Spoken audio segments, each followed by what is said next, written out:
ஆமென். இஸ்ரவேலிலே ஒரு செங்கோல் எழும்பும். ஆளுகை ஆண்டவர் நம்ம நிறைய பேருடைய கையில கர்த்தர் தரப்போறாரு. உங்க கையில வருகிற ஆண்டு ஒரு பவர் உங்களுக்கு வரப்போகிறது.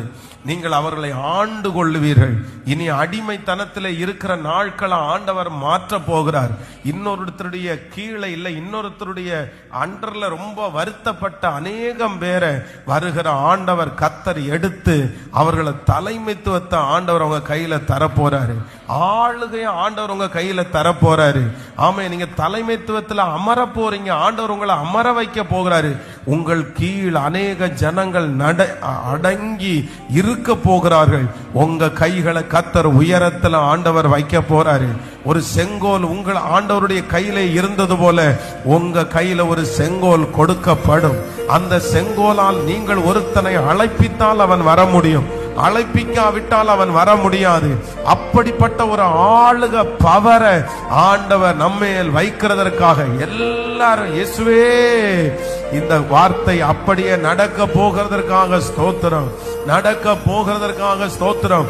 அந்த வியாதியை நீங்கள் ஆண்டு கொள்ளுவீர்கள், அந்த மனுஷனை நீங்கள் ஆண்டு கொள்ளுவீர்கள், அந்த சூழ்நிலையை ஆண்டு கொள்ளுவீர்கள்.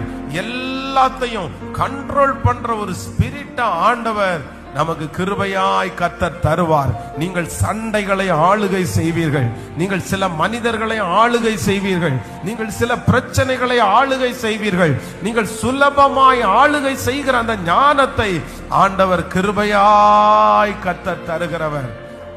ஹல்லேலூயா, ஹல்லேலூயா. ஆக்ரோஷமாய் இருக்கிறவர்களையும் கோபமாய் இருக்கிறவர்களையும் ஆளுகை செய்கிறது என்கிறது ஒரு அபிஷேகம். ஆமென். எல்லா பிரச்சனைகளையும் ஆளுகை செய்கிறது என்று அது ஒரு விசேஷித்த ஞானம். அதனால ஆண்டவருடைய பிள்ளைகள், நீங்கள் எழுதி வைத்துக் கொள்ளுங்கள். வருகிற வருஷம் எனக்கு ஒரு கிருபை கொடுக்கணும் ஆண்டவரே.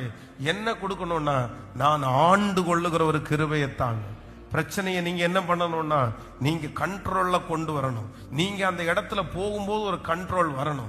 நீங்க அந்த இடத்துல போகும்போது ஒரு சமாதானம் உண்டாகணும். அங்க சலசலப்பா இருக்கும், பிரச்சனையா இருக்கும். ஆனா ஒரு தேவ பிள்ளையினுடைய அபிஷேகம் என்னன்னா, அந்த இடத்துல போய் அந்த இடத்துல என்ன பண்ணுவாங்கன்னா, ஞானமா ஆளுகை செய்வார்கள். ஹல்லேலூயா. அதுல